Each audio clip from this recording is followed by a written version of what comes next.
What is up, YouTube? Hello, everybody. Welcome to the Prestige Reef Dork Show. My name is Alex, aka Reef Dork, and with me, as always, is Ryan from the UK's #1 coral selling website, prestigereef.co.uk. Ryan, how are you? I'm good, thank you. A little bit out of practice. You know, we weren't here last week, so... No, indeed. And I just had a mad panic. With 10 seconds left on the countdown, I realised that my door was open. I like to have the door shut, so I sprinted across, moved the fan out of the way, and tried to slam it, and didn't really work. So, well, when it got to I think about 2 seconds, my mind went, "Oh, it's starting now." Yeah. so it looks like we're both out of practice for this. And I fixed the fan. Oh, that's good. Yeah, indeed. But this is basically the way it always goes, isn't it? Anyway, it's never like this slick live TV kind of professional thing. That's why people can't turn up. They want to see this. They want it to be rubbish. Yeah, you give the people what they want. So true. You are welcome.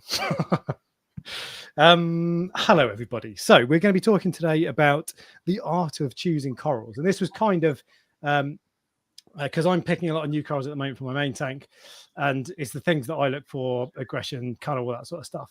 But also because you've done a load of mystery boxes this week, and you're choosing corals for other people. So I wanted to talk more about what you think about when you're choosing those corals. Yeah, that's fun. Yeah, I sold about 80 of those boxes.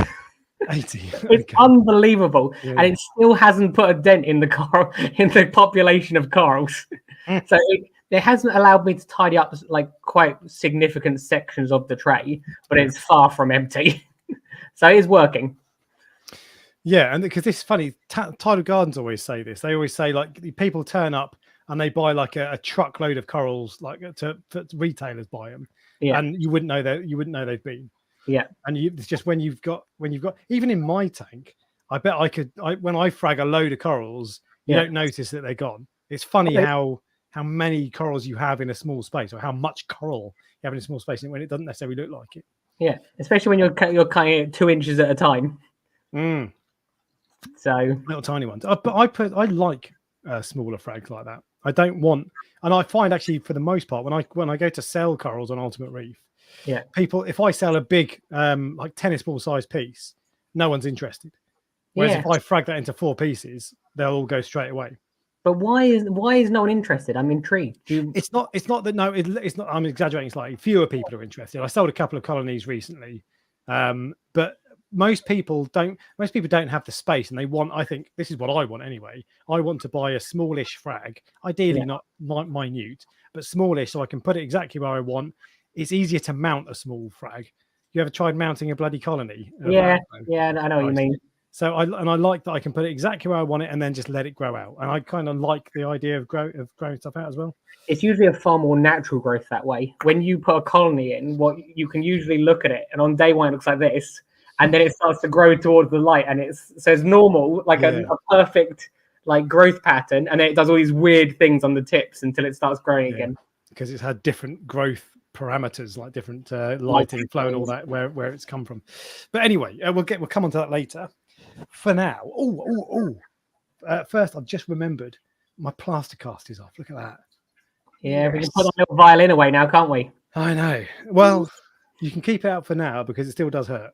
So I had it x-rayed on Thursday, and it's fine. It's still there's a tiny little, the fracture isn't completely healed, but it's more like 99% done. But I've got to wear a brace for the next 6 weeks, and it's still, actually, if I take this brace off, it still hurts. So I'll take this off, and then you can give me sympathy. Yeah. Cool.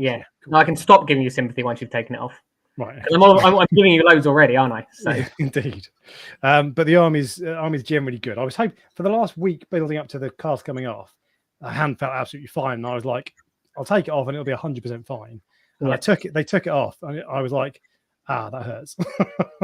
So a little bit more of a delay than I would like, but having the cast off is just so good. And you tried hold a bottle. You tried because under the cast your skin went funny, didn't it? Yeah, well, so it was quite badly bruised. It was like yellow, and I don't know if you can see it, but it's still like peeling, like I've been on holiday and I got sunburn. Then you tried to see if your cleaner shrimp would help you out, but it rejected you, didn't it? It was so funny. I'll see if I can bring up that video. I don't know if I've kept it. I have, So here we go. So this is my hand looking all scabby and disgusting. There we go. It's a little bit blurry. Hang on. There we go. There you go, yeah. And the cleaner shrimp's like, yeah, wicked. I'll have some of that. And then he's like, no, that's disgusting. I don't want it. He's like, not for me. Too gross for a goddamn sea living shrimp. Yeah. So I felt rejected. But yeah, so hand is all good. So that's cool. And that means I just freedom. I can do stuff. I can lift things up and I can twist. I changed my my DI resin in my RO filter this weekend, and it was like, yes. Really, I did that as well. That is my least favorite job. We've discussed this before. I hate changing my DI resin.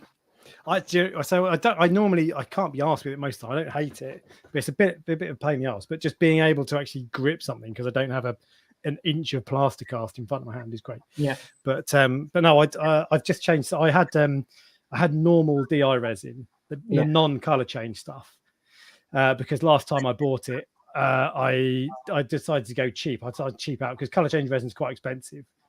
But this time around, I bought proper color change resin because non-color change resin is crap. I hate it. It's just so much better when you can see that it's being exhausted. Don't you just have a TDS meter and you just look when it goes to zero? Yeah, but then you've got to turn it on and like. Oh, that's hard work pressing the button, isn't it? Sometimes. Exactly, and the TDS meter on mine is hidden behind the DI resin, so I've got to move the resin things forward. And it's like, I got that sympathy's coming back for you again now. I think. I know, but it's things like that, micro inconveniences that are like, oh god. So I really like color change resin. Really. How often do you go through it out of interest? It definitely depends on how old my membranes and other filters are. And I actually put the date when I changed the membrane and my carbon block and all that lot on the filters. Yeah, I put the date on. I put the date I changed it, so I can go down and look at it straight away. I changed that 6 months ago. It needs changing again. Oh, lucky you. Or a year or whatever it is, you know. Yeah. But I can tell when it needs changing because I feel like I'm changing the DI resin every 5 minutes. Yeah. But so I couldn't tell you how long it lasts, but it lasts a lot longer when the other filters are fresh, and the other filters are cheaper than DI resin, so it's probably worth changing them. I think I have to like my water consumption varies depending on if it's summer or winter and how many frags going and everything like that. But I'm pretty sure I change mine every 3 to 4 weeks, which for me is far too often. Because as I said, I don't know why it's my least favorite job. It just is my least favorite job. What is it you don't like? The things I don't like about it is the little beads get everywhere. They do. That's what I don't like. Yeah, and it's very because you're supposed to. It has to be packed in tight. Yes. Otherwise, it's not effective. Yeah. And packing it in tight is really difficult, isn't it? Yeah. And then all the little beads around the like the thread. Yeah. On. Yeah. I wear gloves while wearing it because I hate the feeling of those little beads. You hate the feeling of the beads, right? So yeah, that is my least favorite job. I will clean a protein skimmer 100 times before I'm happy to do that. Maybe not 100. Yeah, but no, I'm happy that I can do that, and I almost set up my automatic water change system this weekend, but then I realised I didn't have. I'm going to get color coded tubes basically, so I need to order them. I was just going to use plain white stuff, but I thought it's better to have color coded. So blue means new salt water, black means old salt water. Oh, fancy.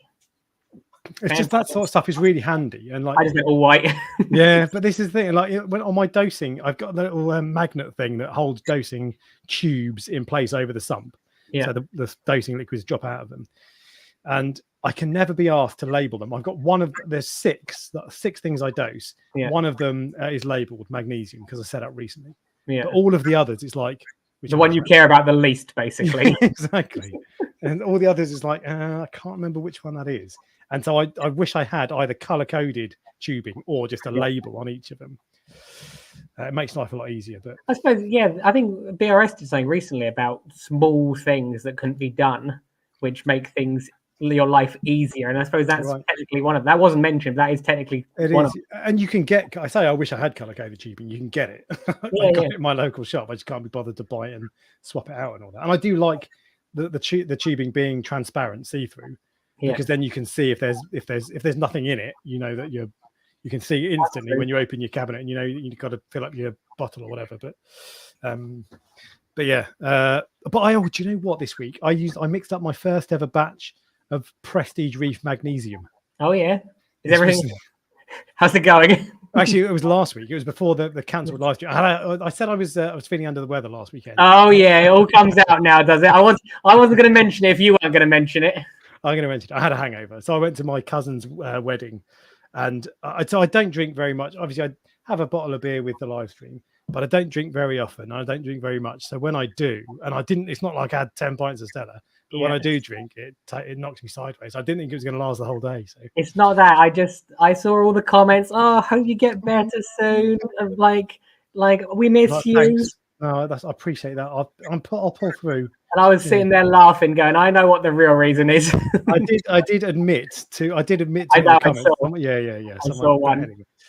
Yeah, but yeah, so that was I can't remember where I was going with that. Oh, but anyway, magnesium. So it was 2 weeks ago. So I've been using it for over a week. Yeah. My tank hasn't crashed. There you go. See, told you. But it won't be for. It saves a lot of money, but it won't be for everybody. Because even when I got it, I bought it from Intra Labs, which is where you get it, which is a proper science company, if I can put it like that. Yeah. But when you get the bag through, it says magnesium bath salts. I know. And it says put half a kilo of this in your bath and it'll feel really nice on your skin. And I'm like, I'm not sure this is going to be the same quality that I want for keeping the most delicate organisms in the world. You can get all, like, pretty much everything. You can get a raw form of it. We'll go on to it in a second when we talk about. I basically set up a quarantine tank. And you can't get the medicine here that you get in America. You can't, like, copper power is what people use generally. Okay. You can't get it here very easily. It's for whatever reason, it's just not allowed. I don't know why. No, I had to go like some backhanded route to get it.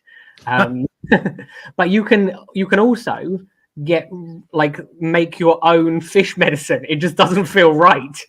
There's a specific mixture of copper and RO water and something else that you can mix together, which makes the same solution, but it just doesn't feel right. You wouldn't want to get that concentration wrong, would you? Yeah. The other thing that I love, and the reason, there's a few people that have said this to me, and I feel exactly the same way. When you get an ICP test, sometimes it comes back saying your tank has no copper in it, and it says add a little bit of copper, and that's the one thing that no one puts in because it just doesn't feel right. I think someone was talking about this on the Facebook page the other week, and they were saying, I think they said, I can't remember what they said, but they said that the ICP test recommended copper. Yeah. And I think they were saying that can't be right. You can't put copper in. Yeah. Because it just feels like, because copper is, you use copper to kill stuff, basically, don't you? Like, you can put, if you put a copper nail in a tree, it'll kill the tree. So, yeah, there's no way I'd dose copper. But I'm sure there was a video recently, maybe it was Reef Builders or a live stream somewhere or something, and someone was talking, maybe it's Chris Meckley, because he's got a massive farm.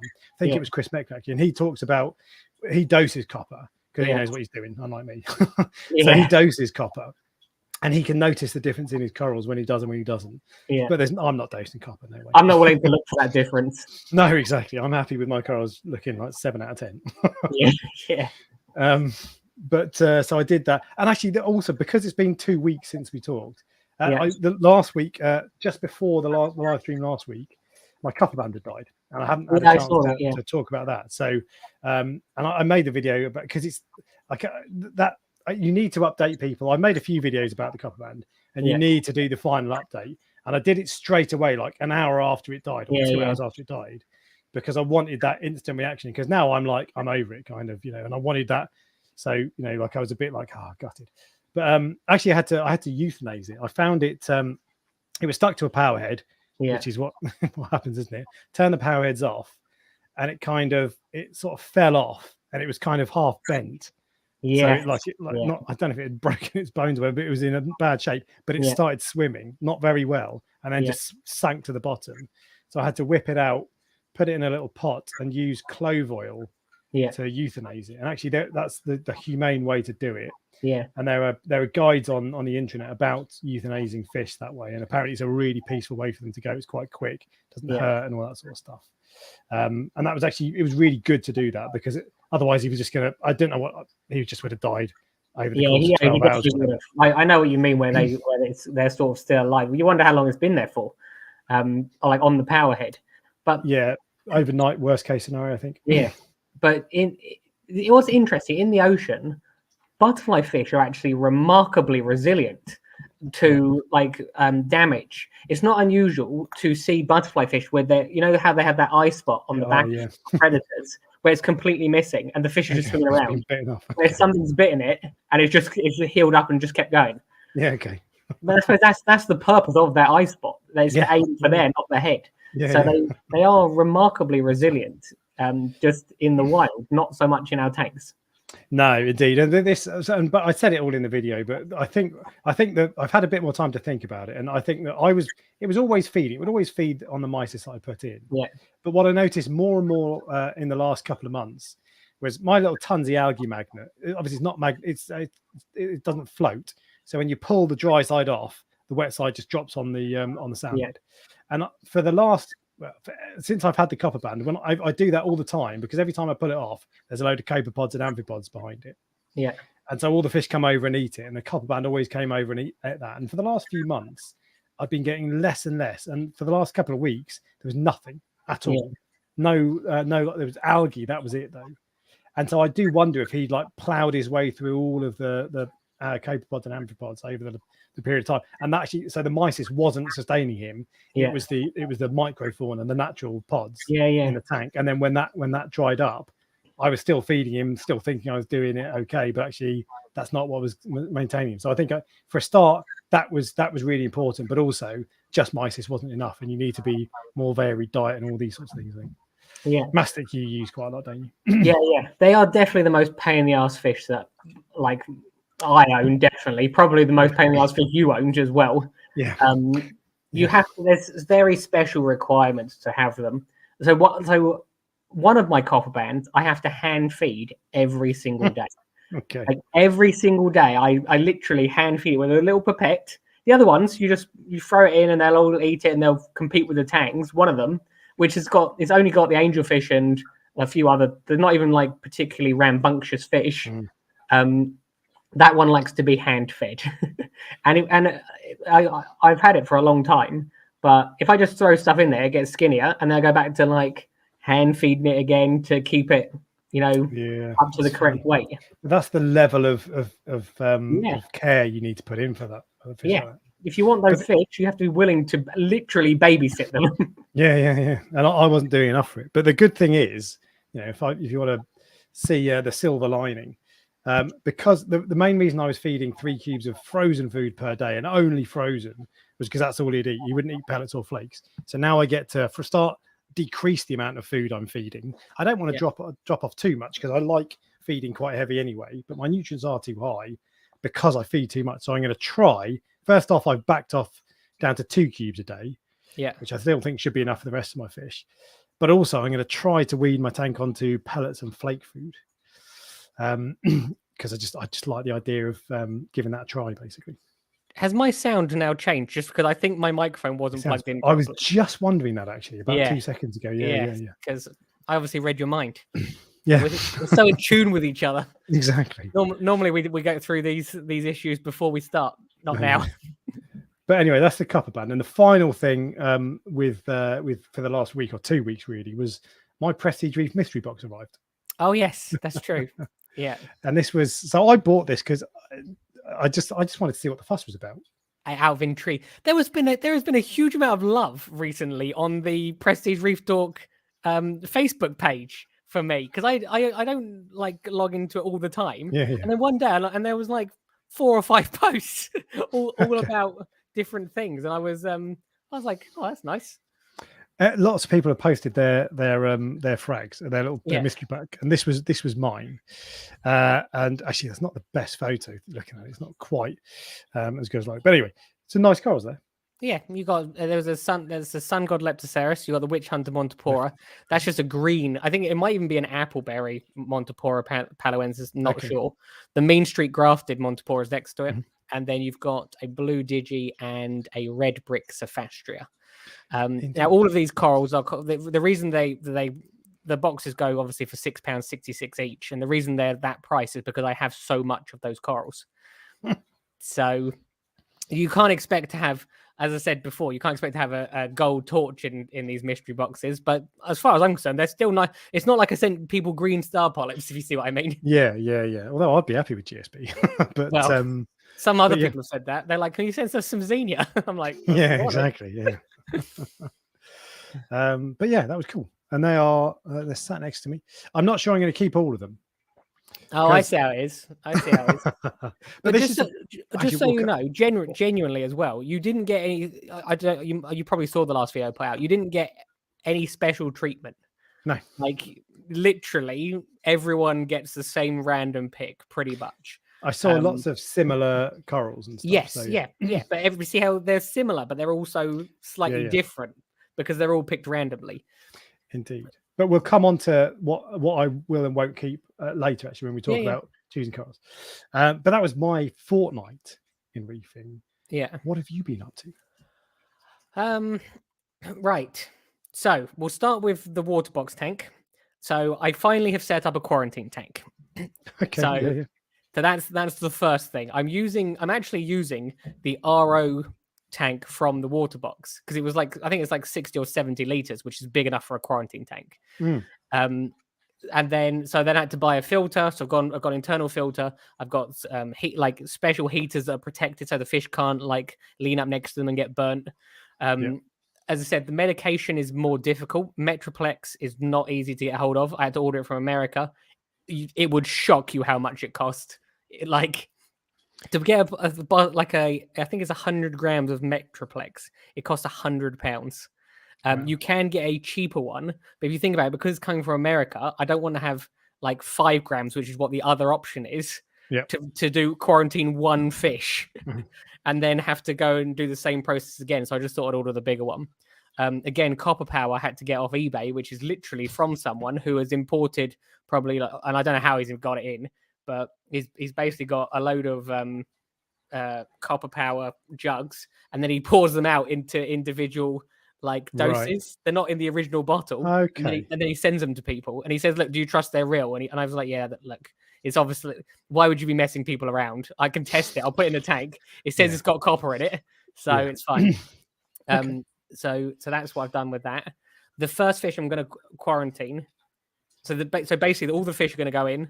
I'm going to be dosing a therapeutic level of copper between. It's probably going to be 2.5. I'm not sure what the measurement is, but people say between 2 and 2.5, maybe even slightly higher with Copper Power. What fish are you going to be treating? I'm going to start with clownfish. This is my first like dabble in a long time into quarantine. When I did it before, I didn't do it properly. I did it sort of like observational with some of the treatments here. This is like the humble fish method, which is known for being one of the best things. Right. So as I said, the copper I've got is one that doesn't. So I think this is correct. You could, when you put copper into a quarantine tank, the level gradually drops, and if it falls below 2, the parasite can survive. Right. Oh god. So how often have you got to test every day? Or? I don't know how often you have to test, but the copper, there's 3 different types of copper, and the one that I have bought, which is Copper Power, drops the slowest. Okay.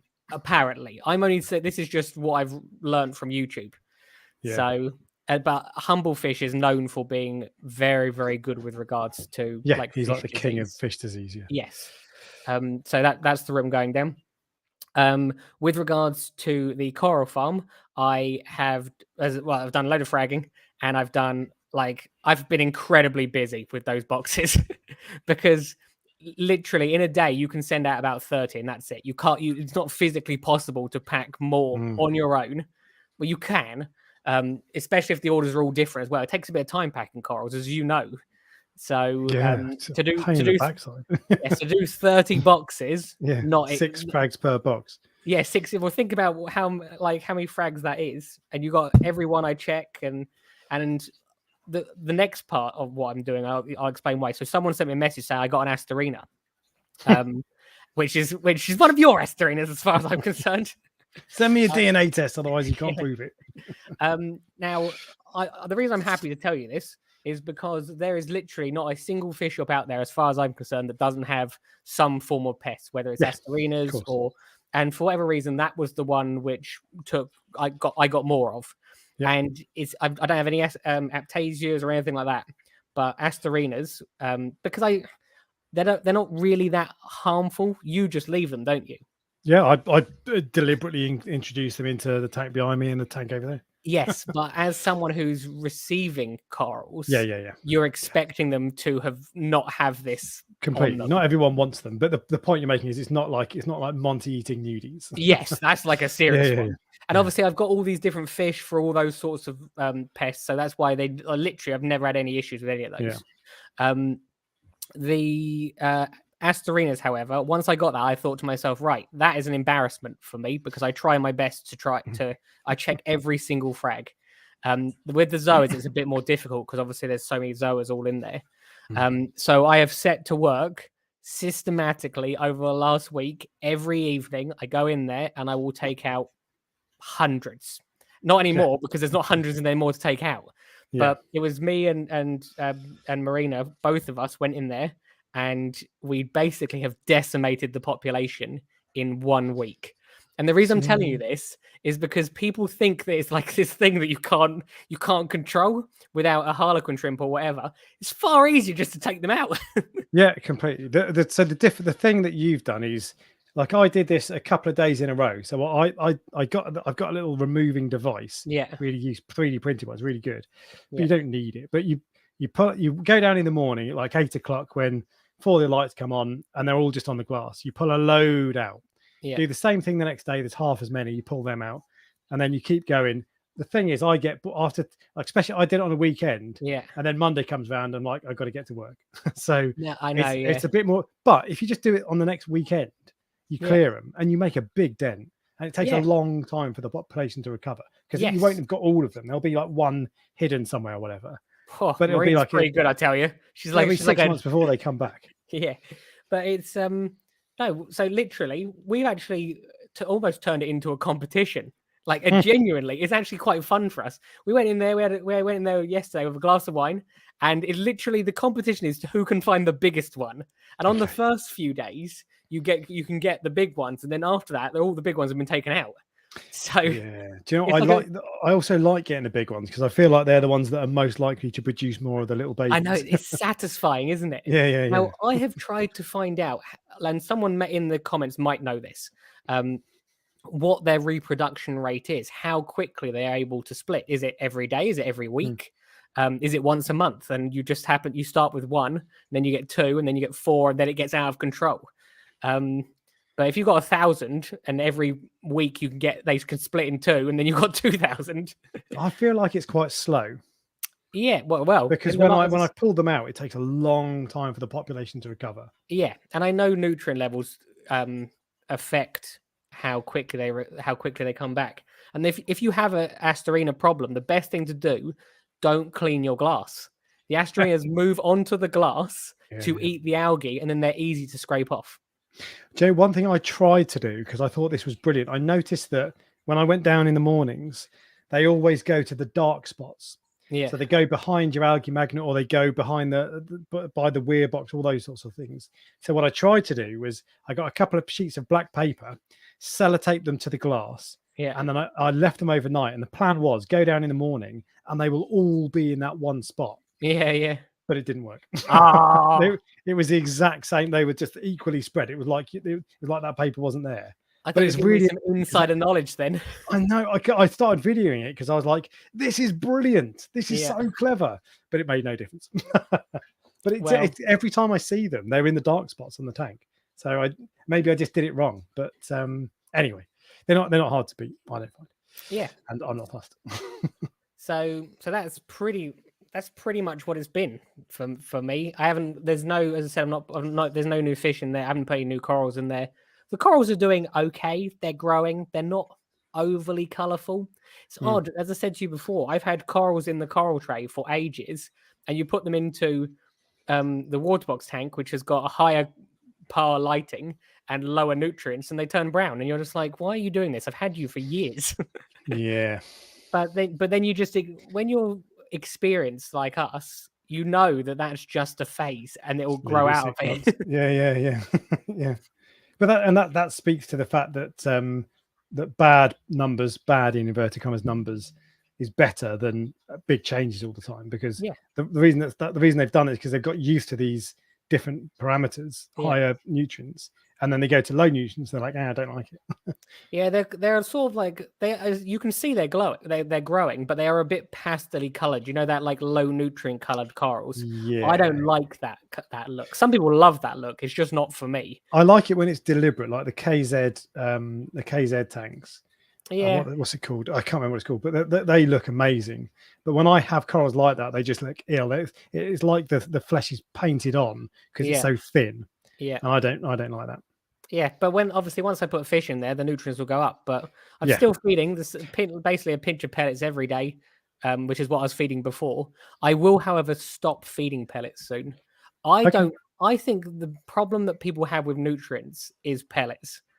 Really? I find people who feed pellets have far more issues with nutrients than people who don't feed pellets. Oh, you're ruining my plan, Ryan. What's your plan? Only feed pellets? Well, I was going to wean the tank off. I wanted to try going from frozen to pellets, because my basis was probably more waste phosphate in frozen than the other way around. But no, I think it's you get a complete compact, like all the nutrients, all the minerals and vitamins all in one go with a piece of mysis. But isn't okay. Fair enough. Anyway, whatever. I bought an absolute ton of frozen food this weekend, so that plan is going to be a couple of months away. Yeah, but yeah, I genuinely, if you get a high quality frozen food where the mysis is whole pieces, what mysis do you use out of interest? I've just switched to Ocean Nutrition. No, that's what I use. It's the best one. So expensive. It is. Yeah, I've been using Gamma until recently. Do they like fall apart? They're a bit like where they're not. It's not too bad actually. There's another one that you get from the Maidenhead Aquatics. I can't remember what it's called, but that's crappy. It's just like mulch. Whereas the Gamma stuff is generally, it stays together quite well. But the Ocean Nutrition, it's like when you buy like fancy cat food. It looks like, oh, I quite like to eat that. Yeah. Well, that is what you need to keep cough bands alive, because my cough bands won't eat anything else. I'm not joking. If I put the cheap stuff in, because at one point my local fish shop couldn't get it anymore. The supplier of them stopped supplying it, so I had to find a new one. And so they had a different brand of mysis in. I put it in the tank. Cough bands would not eat it, and they all started to get thin. So I then ordered, I think, 25 packs of it off. It was like £100 worth of frozen food to fill my freezer up, so I didn't have that problem. And now the shop's got it back in, so it's not an issue. Interesting, because my local fish shop doesn't sell. They sell some Ocean Nutrition, but they sell the angel food Ocean Nutrition, and I don't just want to feed that. But I just found another shop this weekend, Aquatic Addiction in Wokingham, that does sell Ocean Nutrition, loads of different stuff. But I got it home. And I was like, yes, Ocean Nutrition, let's feed it. And I was like, read the packet properly. It says with spirulina and garlic. Oh, you got that one, did you? Just give me the normal stuff. Yeah. But and I've got 5 packs of it. But yeah, I need to, next time when that runs out, I'll try to find the proper non-garlic stuff. But a month or two of garlic won't do anyone any harm. So yeah. Just very quickly, because I just read the comments before we move on, and it sort of applies to what I just said. Reef Keeper Archive has just said, basically, what's my opinion on keeping a coral only tank? I'm assuming you can't have it, probably because of disease. If you're going to leave it empty for a few months, maybe not. The most important thing is you have some sort of algae control, and that you have some sort of nutrient input, and then it's no different. It's literally no different to having just a normal reef tank. There's the coral scientists in Florida, where they're growing the corals to protect them, don't have fish in their coral trays. They only have urchins and snails for algae control, and then they dose coral food. So it's no different to having a normal reef tank. You just have to keep an eye on the nutrient levels. There you go. Some people ask about that because they specifically don't want fish. Whatever. Yeah, occasionally. Odd. Which as far as I'm concerned, I'm prepared to put up with the downsides of having fish because they're just cool. But yeah, I guess if you've got no choice, if you're in a fallow period, fair enough. Yeah, and then the reason the scientific institution in Florida doesn't have fish is because they are putting corals back into the ocean, and if they're putting a fish in there, then it apparently adds a whole different level of like whether it can go back in the ocean or not. Oh, really? So that's why they do it specifically fishless, so that they don't So have they to don't get worry about parasites or whatever. that stuff. Yeah. Yeah. Okay. So, Oh, that's really interesting. Yeah. Okay. you would There's think they actually- would just get fish from like the corals are from Florida, so you think they'll just get a fish, just go out with a rod and catch a fish from Florida and put that in there because they don't want it. The importer that gets the coral from Florida also has corals and fish from all over the world, so they don't want to introduce something that's from a different part when they put. But that's the thing. But if you've got any fish in that tank whatsoever, Yeah. what's to say that fish won't get a parasite from something else you put in? Yeah. And then suddenly it's got something different. So that's probably another reason they don't want any fish still. But interesting stuff. One thing I'm going to pick up back on frozen foods. Definitely right. It says Kraken Coral sell ocean nutrition frozen food by delivery. Yeah. And they've been great for us. I've never ordered frozen food online because I don't like the idea of it defrosting. You did recently. Is it like? I did, yeah. Does it defrost It was soft. It was cold, but it was soft, and I just refroze it and then put it. And I had, as I said, I had probably 25 packs of it, not a single problem. It gets sent in poly boxes, so it's still like it's not frozen. And I think there was an ice pack in there. Cool pack, yeah. But maybe in winter. Winter will be fine. In the UK, anyway. Yeah. Okay. Good stuff. Good to know. Well, anyway, I've got my my primary source. I always like an excuse to go to a local fish shop anyway. So that's why I quite like it as well, actually, because that gives me a reason to go because I haven't got a choice. Yeah, exactly. Yeah. But there we go. Anything else been going on in your world? No, don't think so. Not sure. Not that I can think of. My concept of what I'm going to put in that tank is maybe slightly different because earlier I was looking at the Duncan's corals and I had no plan to put Duncan's in there at all before. But I thought, give it a go, see if the angel eats them. Okay. We'll which angel is it? The king. The tiger. Sorry, the king. Yeah. Okay. Yeah. Cool. I'd like which Duncans have you got? Have you got the ones with like the bright green base? I don't know if I've got any of those available at the moment. I've got some other nice. I actually prefer these ones where they don't have the green base. Okay. They I don't think they're not on the website at the moment because I only fragged them the other day. But they've almost like got like white heads, almost white with like streaks in them. Yeah. Okay. I people who walk into the coral farm recently have gone, wow, they're like nice ones. So they cost me so much money though. I was shocked. Really shocked. I felt like, let's put my butt hurt basically after I paid for those. that's how much they cost. But anyway. On that note, yes, we shall move on to the member questions and the Facebook group questions. Yeah. So the first one is from. Hang on, which way around is it? This one. I know it's not in order at all. I'll go in top to bottom. First one is from Rich's Reef. Sorry to hear about the couple band, Alex. This was from last week. So this is because this live stream we were going to do last week. Anyway, sorry to hear about the couple band, and I hope your arm is healing well. It is.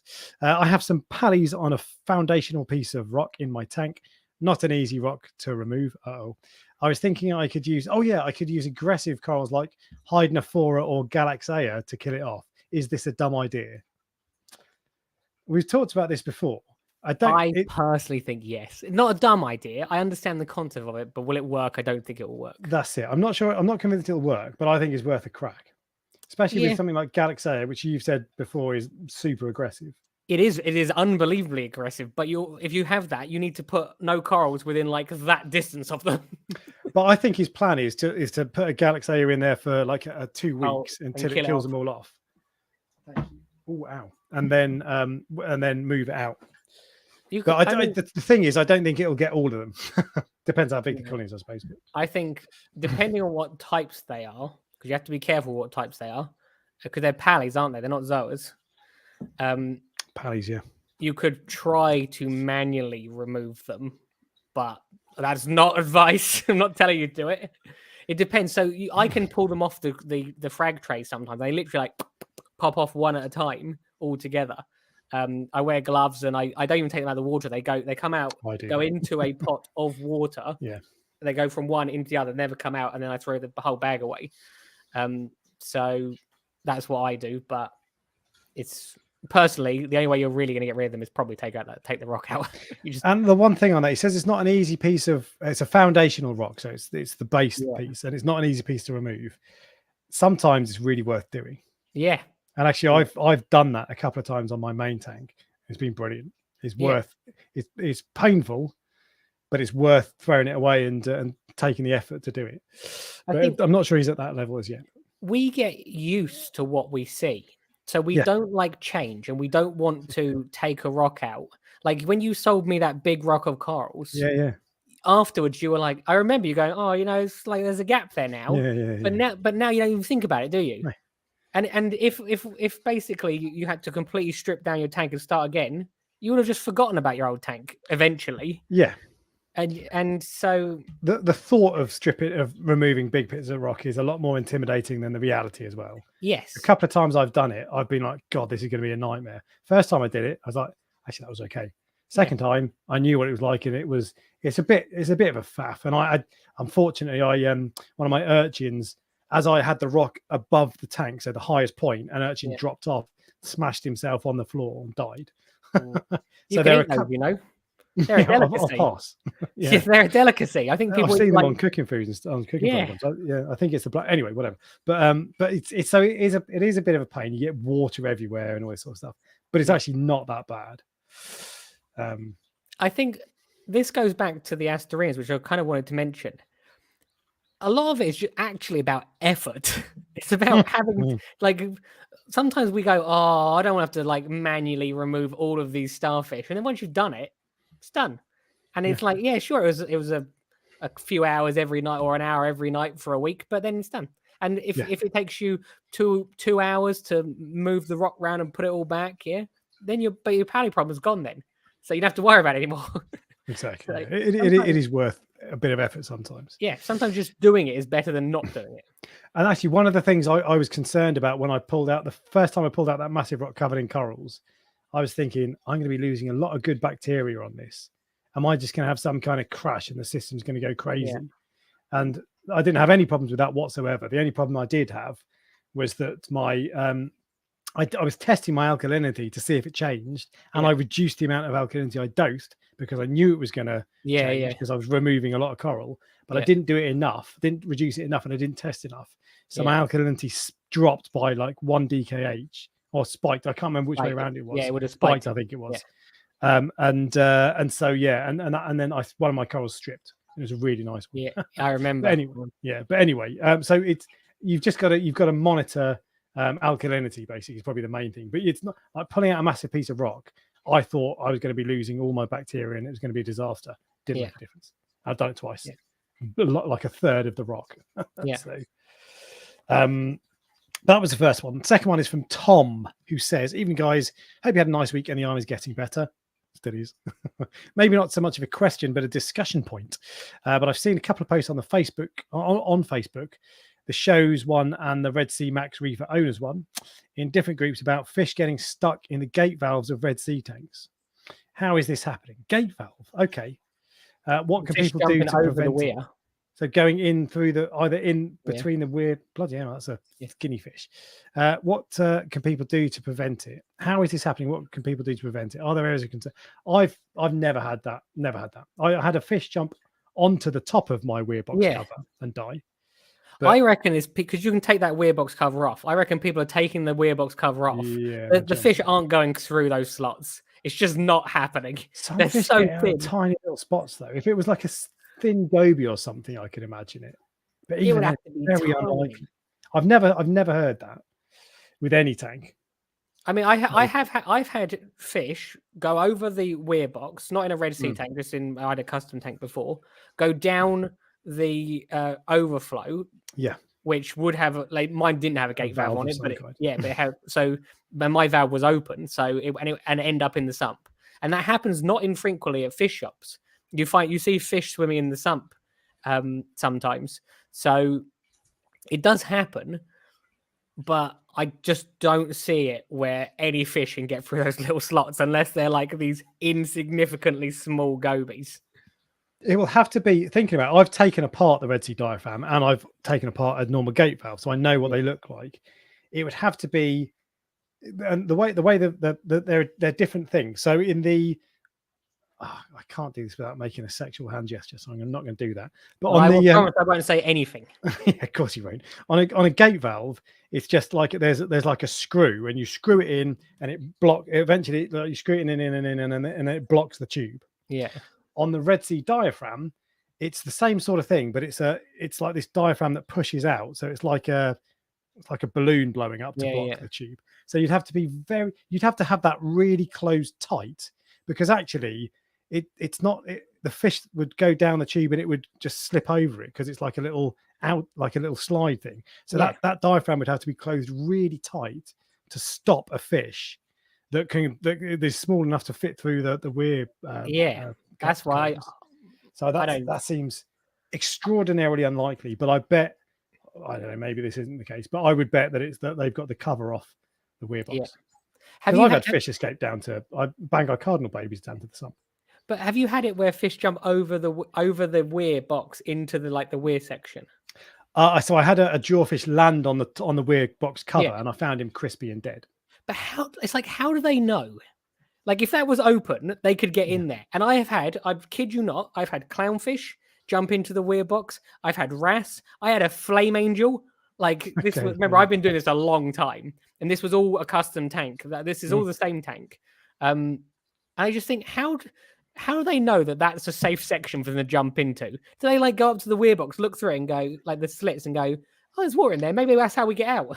I think that's just stupidity. It's not that safe, is it? Because they're not going to find much food in there. Although lots of aptasia in mine, so if you're a copper band, it's a good place to be. I was lucky because the weir box was on the outside of the tank, so you could literally just walk downstairs and you'd see there's just this fish swimming up and down, and I'm like, how did you get in there? I did think about putting Bergia nudibranchs in my weir box, because I've got loads of aptasia in there, but I just figured they're going to end up going down the sump.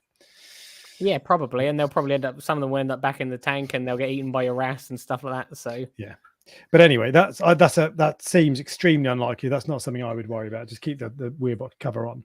Yeah, and I think it's pretty unlikely, no matter what tank you've got, no matter what valve you've got. Next question is from Gyros, who says, following up on the sad news of your copper band, what diet would you suggest, and how would you go about training a copper band to a feeder? So actually, the only thing we covered that mostly earlier, so you can wind back and watch that if you're just tuning in for that question. But how would you train so when I had a copper band feeder when I first got it, it was basically, this is dirty, but it was basically one of these pots, and I drilled a load of holes in it, and the plan was it was stuck to an algae magnet, so I could just put it wherever I wanted. But I drilled a load of holes in it, and the plan was that the copper band, I'd put a frozen food in there. The copper band would be able to stick his beak in and he'd get it. Yeah. But what actually happened was I put this in, slid it down. He didn't put his beak in, never did it.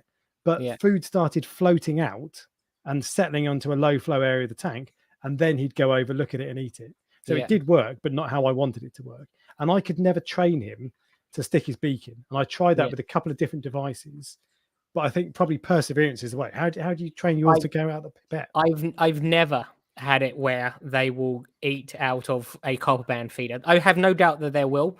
I've seen some people, but I've never tried really. I've had a couple of goes, but generally speaking, firstly, the thing you need to do is get a copper band which is already eating. That is the number one thing, because you need to visually see it eating in the shop properly, like hammering the food.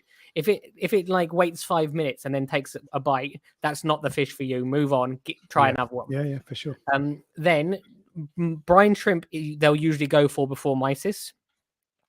And then once they're on brine shrimp, then you can mix brine shrimp and mysis together. And then sometimes they'll get for both. And then you take away the brine shrimp, so it's just mysis. And then to get them onto mastic, you then mush up. It's a dirty job. You mush up the mysis into the mastic and then stick that on the glass, and then they pick the mysis out of the mastic, and then they start to get the mastic. Oh, that tastes nice. But it's a long process to do this. But that's the thing. It's a lot of effort, basically, is the short answer. Yeah. And the same thing. So with the feeders that I've seen people use that have worked, I can't remember how this guy set it up, but I bet he put food in there every day for a week, a month, 2 months, whatever. because it does float out, and eventually all the fish come over. So they'll figure it out eventually. But you just got to keep on going and going and going and going. Maybe find if there's one, put it in the same spot every single time, because fish learn, don't they? Yeah. So, but effort. Basically, I didn't realize this. I have 8 of them. I thought I only had 7. I've got 8 copper bands. What's the longest you've had one of these 8? What's the longest you've had one of those? Years, like probably 3 years, I think. And the other ones would be some of them will be newer than others, but generally, the lowest one I've had would have been months and months. So, don't get me wrong, I have lost cop bands definitely before. I got very lucky. The first cop band I ever had was an absolute brilliant copper band, and so it gave me the sense this can work. And I didn't do anything special. I just put it in the tank with all these tangs, and it just started eating. It was fine. So I knew it could be done. And then I had copper bands after that. This was again years ago. So that copper band died in a tank crash. I had a big tank crash once, which lost basically everything. And then I did try copper bands after that, and it didn't work. And then I thought, well, there must be a reason for this. And then you start to like trial and error. And now I'm pretty confident with them that I can. It's still not 100% perfect. As I said, I've got one. You have to hand feed one every day. That's what I'm saying. There's still one I have to hand feed.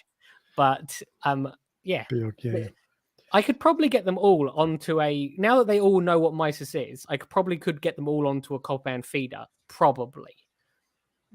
Like where you get the pipette thing, and because they all know what that tube is, they all know what that turkey baster is, and it's funny because they all hang out in a very specific point of the tank. They all go. They know where they get fed. So they can be trained, but copper bands are without a doubt, the dumbest fish. So it's like sometimes they look at food and they go, "Is this food? Oh, I'll give it a go." And sometimes they look at it and go, "Nah, I don't fancy it today." Yeah. So. Well, there you go. So that's how you train a copper band. And then Nano Nana says, you often see. Oh yes, I made a video just for you on this question. You often see that corals prefer low/medium/high flow. But what does this mean? How do you quantify flow? It's a really good question. What is low or medium flow, for example? Is there a video of someone adding phytoplankton that can demonstrate low, medium, high flow? It's hard for a newbie. I've made a video just for you because that's how much I love my members. Yeah, that sounded weird, didn't it? I love my member anyway. So I'm going to. How much you love your member? I know, yeah. So this is what I consider to be low to medium flow. This is as low medium for me. You think it's medium? That's as low as I quite like a lot of flow on any coral. I wouldn't want any coral at all in lower flow than that. I have corals in lower flow than that, definitely. So the next coral actually I've got that in 10 seconds this is going to end and there'll be another one. It's in slightly lower flow. Yeah. Here it is, the Bernard, and it's just kind of gently rocking. Yeah. That's probably low flow. The other one's medium, maybe. Yeah. But basically, I want my corals to be moving around as much as possible, and this is the lowest I'd want then, because you can't really. And even then, it picks up actually at the end of this clip. It does pick up a little bit because the MP40s, there you go, they kick out in different flow patterns. But that is as low as I want. I want my polyps moving quite a lot. LPS polyps, I want them waving around like lunatics, and I want them moving most of the time. This is slightly different, but in terms of Acropora, Abe Coral Euphoria says he wants to see his polyps moving 99 to 100% of the time, or something like that. So he wants them all the time. Yeah. Personally, that is what I think of as low to medium flow, and I wouldn't want lower than that. I don't know what the answer is. Because how do you quantify low, medium flow? But basically, if your coral looks like that, it's probably going to be all right. Yeah, LPS. Generally, that's one of the things that people ask me in the consultations all the time. People freak out about flow, but generally speaking, if you just have one power head on one side and one power on the head on the other, at first, that's usually enough. For like before all your corals are all grown in, and there's big colonies and they're blocking each other out, just one MP40 or it doesn't have to be an MP40 on one side, set to a reasonable level where the corals aren't being blasted and they're not still, is fine. But flow is one of the things that people really, like newer people, really freak out about because they think they're doing it wrong.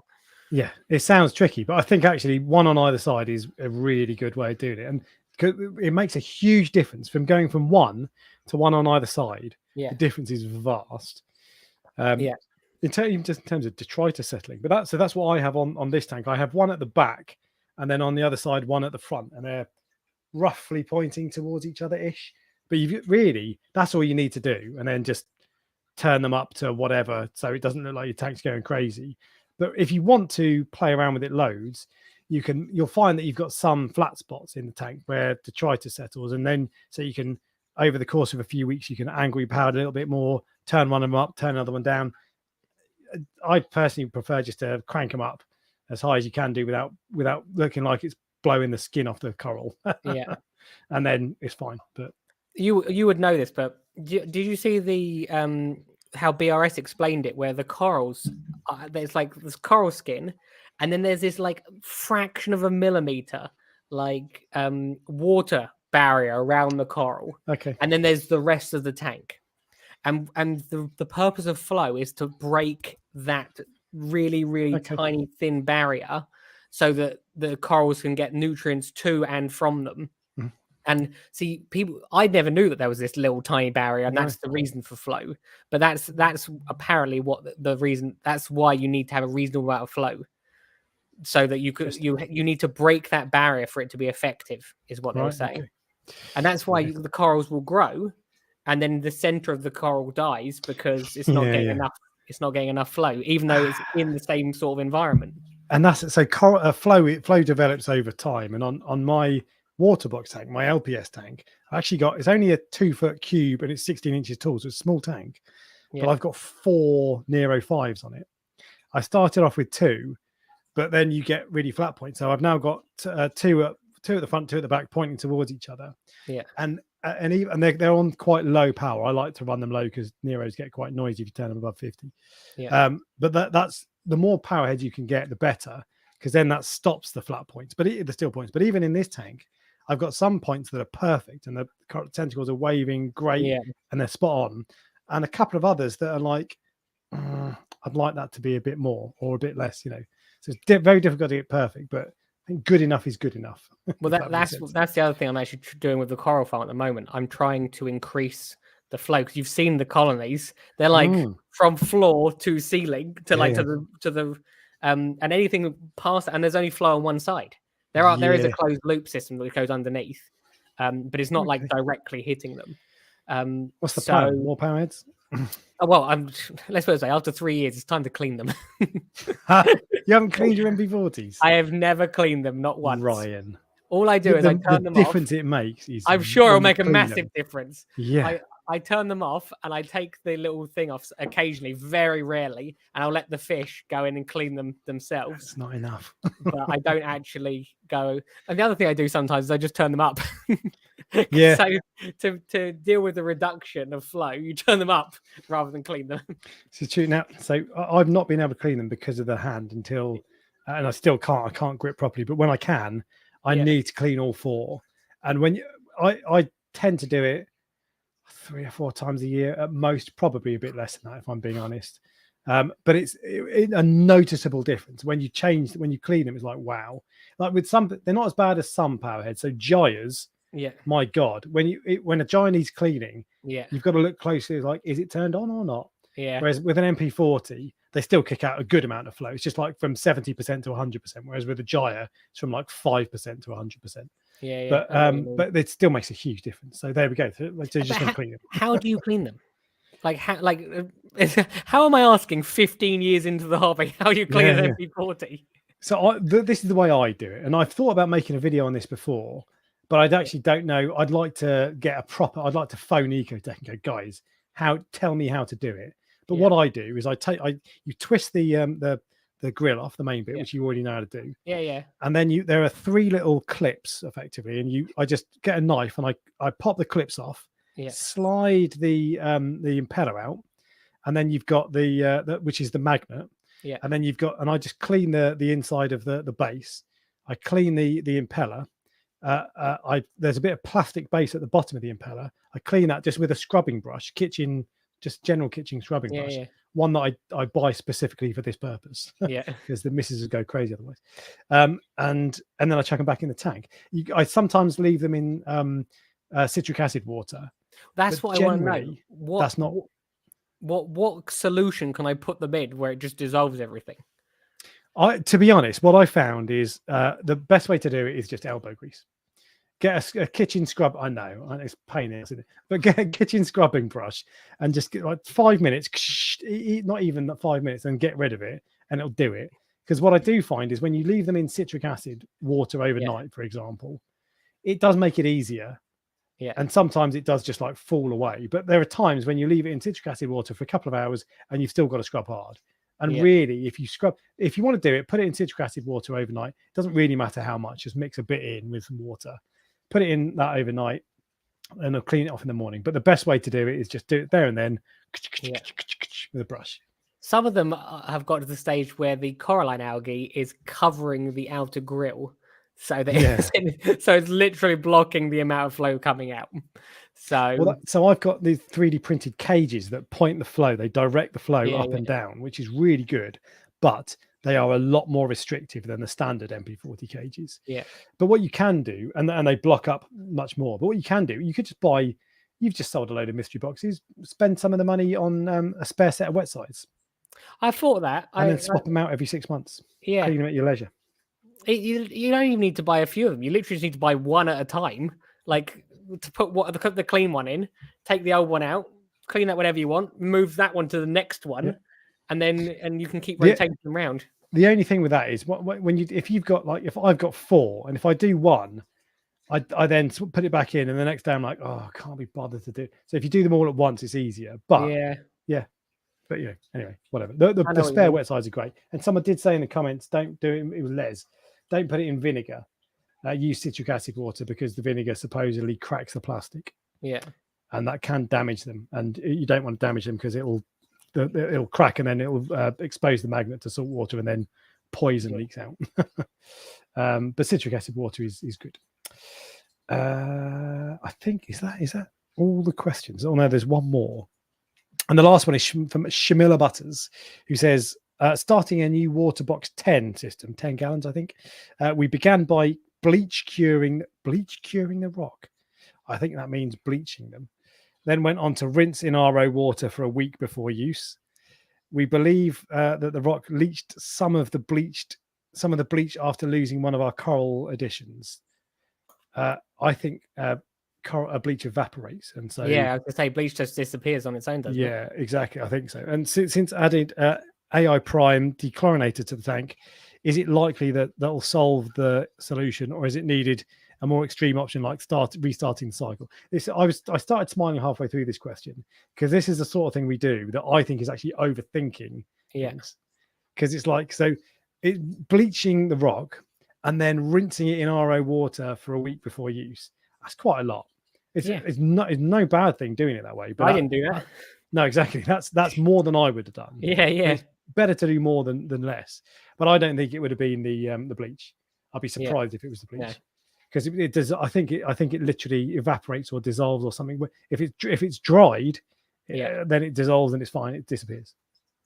Yeah. So I wouldn't expect that to be the case. But try doing 100% water change. It's probably a bit over the top.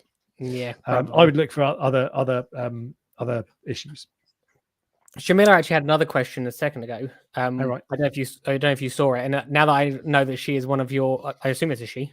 I might be wrong. It could be a he. I have no idea. I assume that it said, what is your experience with Pedersen cleaner shrimp? I have 2 of them. You never see them. You literally never see them. Are they the little glass-looking ones? They are tiny. They're fine. I quite enjoy them because, like, you can literally look at them, like at the exact point in the tank they are, and unless you get within like a few centimeters, you can't see them. Because if they're on the sand, they're completely like camouflage, completely. So they're one of those things that they're not overly cheap, considering you rarely see them. But if you want something like that, and it's a small tank, obviously I've got them in the 1,000-litre water box. So if I don't look for them, I don't see them. Okay, so But you do see them. You go looking for them. If you look for them, you can find them, and they usually stay in the same place, so that you can go back day and day next, and see them in the same place. Right. But it's not something you're going to notice when you're just looking at the tank from far away. You have to literally get out close. I put 2 in my Fluval Evo, and they went through the weir comb, and then they ended up in one of the chambers, and then I could not get to them. It was too small to fit a net in, even my small net. And my hand wouldn't fit to the bottom, and so they disappeared. And I don't know what happened to them, but I can only assume they died. I think they're cool and they're worth a crack, but yeah, they're not like clean shrimp. Then they have a different scientific name to clean shrimp as well. So they're not even the same sort of shrimp as cleaner shrimp. Oh right, okay. I'm pretty sure. I'm not going to look now, but I'm pretty sure though a few of those shrimp have similar scientific names, whereas they have a very different scientific name to other cleaner shrimp, which suggests they're from a different family, I believe. I would take your word for it. And Shamila Butter says, "Defo is she."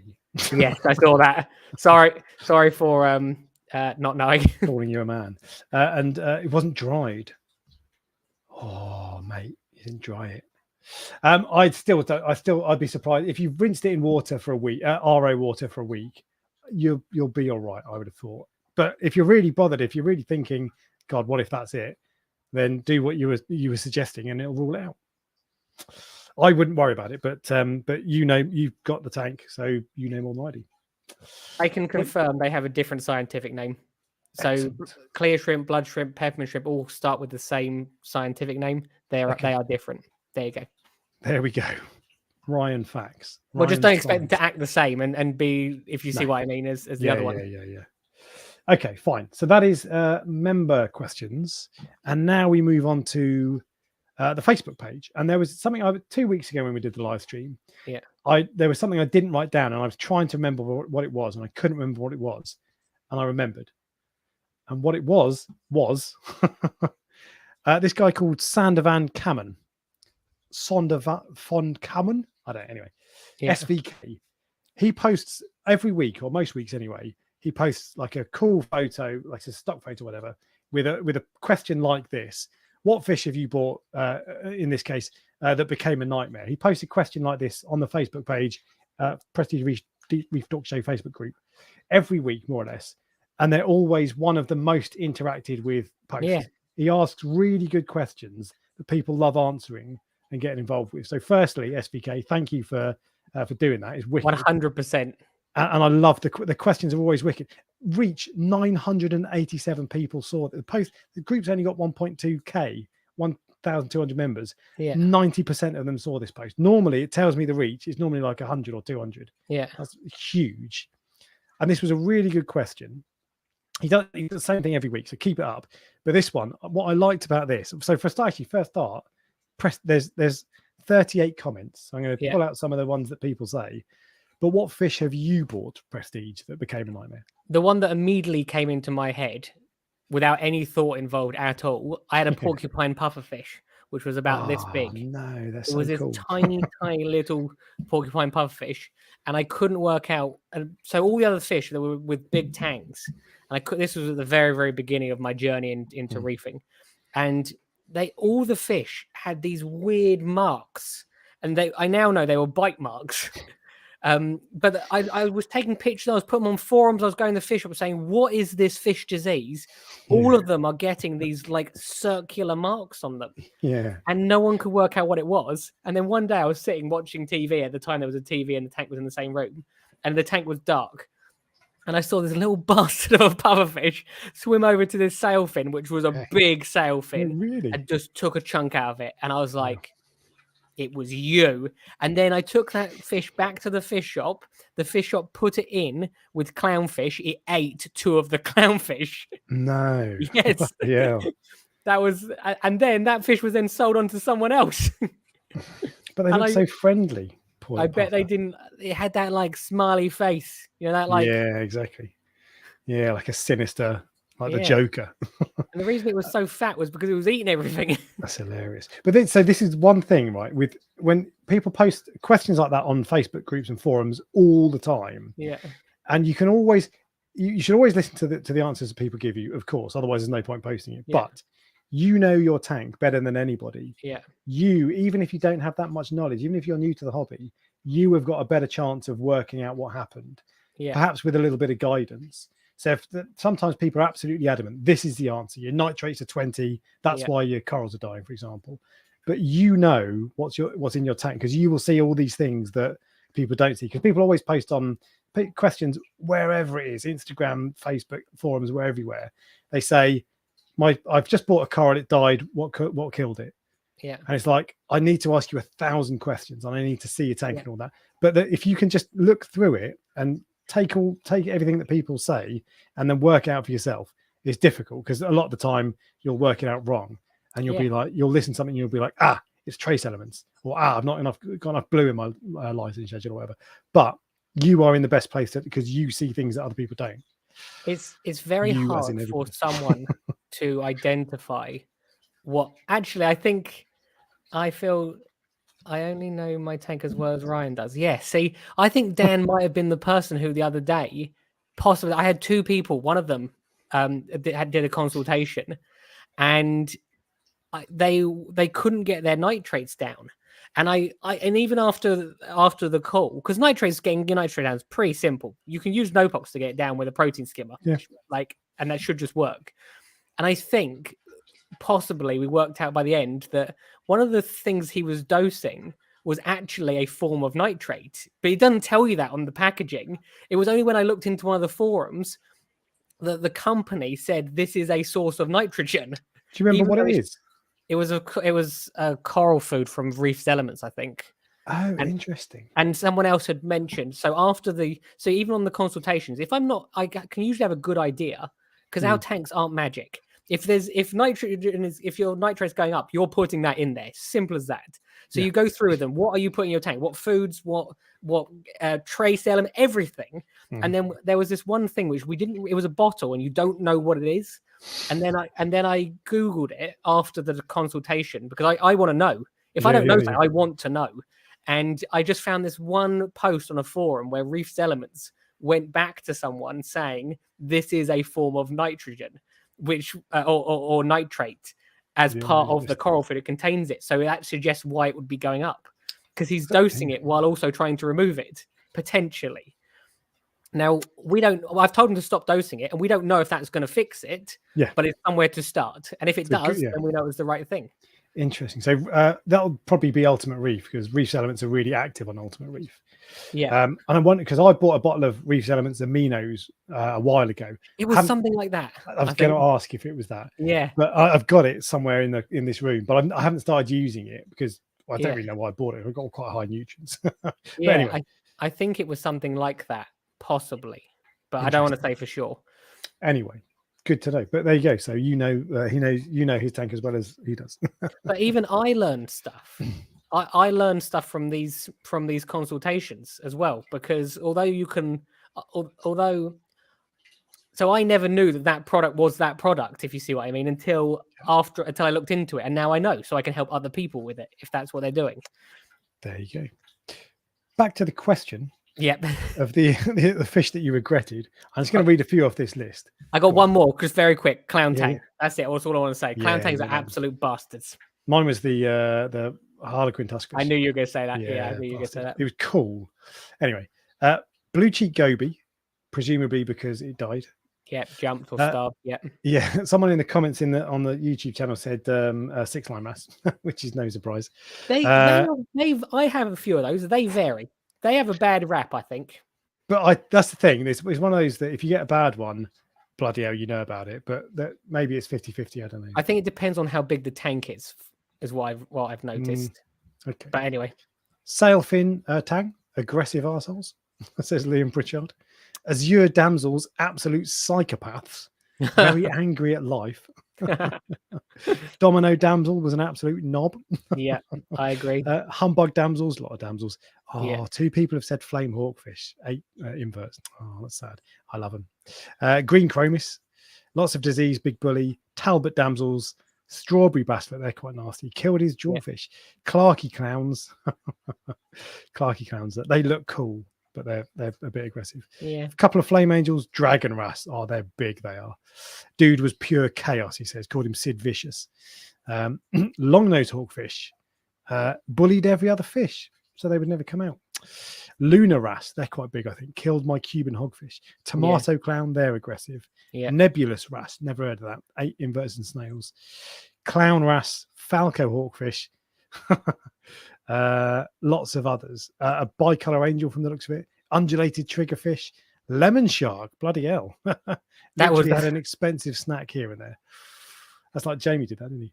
Yeah. Lemon peel angel, rusty angel, Lubbock's fairy wrasse, tomato clown, yellow clown goby. Yeah, I had a yellow clown goby that stripped a few of my SPS. Sailfin tang is a beast. Orange spot goby, 6-line wrasse, epaulet You know what's shark. interesting? What? There's so many different like problem fish for some people. So there will also be, on the other hand, other side of the coin, there will be people that go, I have a sailfin and it's great. And I have a hawkfish and it's great. Yeah, I mean, sure. no one says humbug damsels are great, but the repetitive themes on there were lots of damsels. Yeah. And they are bastards basically. Yeah.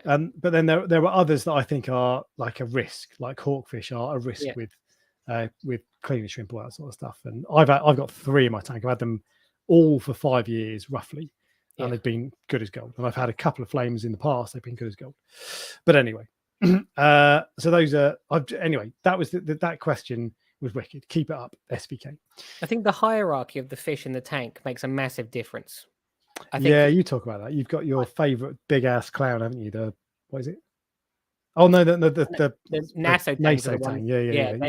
If you had put a Naso tang in, it usually calms the other fish down. Yeah. So this person who obviously said that there's a few, look, Scopus tang, outright killer. Someone said a purple tang a minute ago. I have purple tangs and I have Scopus tangs who've never killed anything. So what's the difference in mine compared to yours? But this is so fish don't read books, right? Yeah. And fish are all different. The fish are like people. You can't just say, oh, people from Southampton are all lovely and people from Manchester are all idiots, because some people from Southampton. Can you not say it? I'm just you joking. can't, because some people from Southampton, I've been to the stadium on a regular basis, and some people are absolute dickheads. But it's the same. People aren't all the same. Fish aren't all the same, and they're all slightly different. They've all got different personalities and that sort of stuff. But anyway, next question. We're going to wrap it. We're going to move on because there's a lot to talk about. Question for debate says Lee Parkin. Are automated testers such as Refactory Smart Tester or Apex Trident really worth the few £100 price tag? Personally, I only test once a week and my parameters hardly change one week to the next. I suspect that's a low coral tank because parameters do change. Are they worth it? If you've got the money, probably, yeah. If you haven't, they're not. Test kit is great. They're not essential. I've said that they're not essential. They're not even accurate most of the time. They'll give you a trend, but they won't give you an accurate number. And that's what I tell people all the time. You don't need some sort of special tester to have these tanks. The alkalinity one is any alkalinity tester is really good though. Really that is useful. Yes, that is. The GHO, the alkalinity one I have is useful because you can see a trend on it. So yeah, I agree. I test all my other parameters once a week, and as far as I'm concerned, once the tank's stable, that's enough. I would like to have something that tests every main parameter. Yeah, but like if it was magnesium, for example, I might test that once a month. Yeah, I'm testing quite regularly now because it's off, although it's back now. But generally, do you want to spend £600 on a machine that tests once a month? No. But if you want like alkalinity, yes. Phosphate, I think probably yes as well. Phosphate, yeah. Nitrate, maybe. Calcium, maybe. Sliding scale. If you haven't got the money and you're thinking, God, I need this, I need to sell everything to buy it, you don't need it. But if you can afford it, if you've got the budget and you got money coming out your ears, they're really good. Next question. What's everyone's thoughts on the Chromis tank at BRS? Love this question. Yeah. It looks well thought out, but I worry it might end up as a grouper buffet tank. Now, there's a couple of things with this. So we chatted about this before the stream started. So the BRS TV season 2 of 52 Weeks of Reefing has started. Yeah. They've had 2 weeks. The first week, they had a predator tank, a Twilight predator tank that they talked about. Yeah, I was the same. Like I was really excited about 52 Weeks of Reefing, and it's like, oh, you're starting with niche tanks. Can you get into the stuff that everyone likes? But anyway, and a Twilight predator tank with really low lights, you can't see the fish. But what's I going to don't- change after the day you set it Yeah. up and you put all the fish in? What changes? Yeah.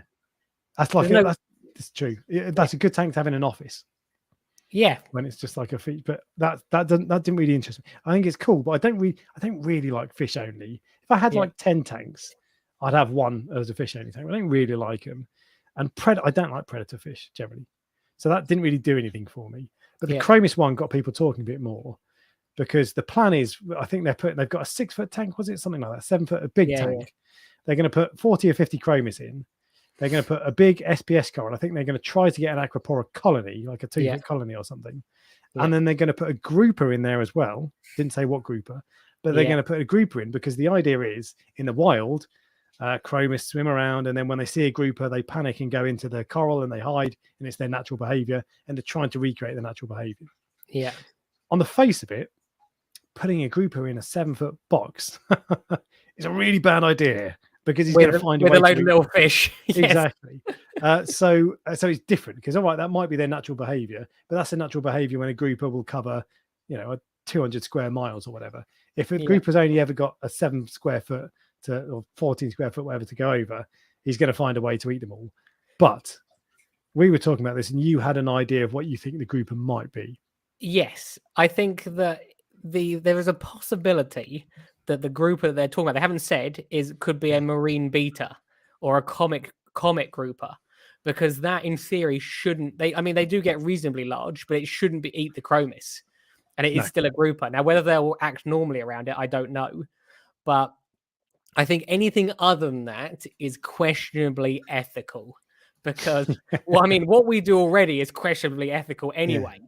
But to put a predator in a tank with small fish, it's like in the wild that it's like the fish can get away. So I know they eat those fish in the wild, so it's normal. But it's like a predator-prey relationship. If the prey runs fast enough, they'll get away. They cannot get away in this tank. So I'll be very interesting to see what they're doing with this, because I'm not sure if it's not that grouper. I'm not sure what they're going to do. Well, so if I put 100 mice in my living room with my cat, and I put somewhere for them to hide, I guarantee when they come out, the cat will find a way to get them, and he'd wait for them and all this sort of stuff. So it's the same thing. If it's a proper grouper, because groupers, bloody ugly things. I wouldn't want to keep one anyway, and they're quite big, and they're good, they're excellent predators. But if it's a small one, then like the marine betta, maybe that would be okay. Yeah. But if it's a proper grouper, he's just going to pick them off one by one. I'd have thought. It just, I don't know, weird.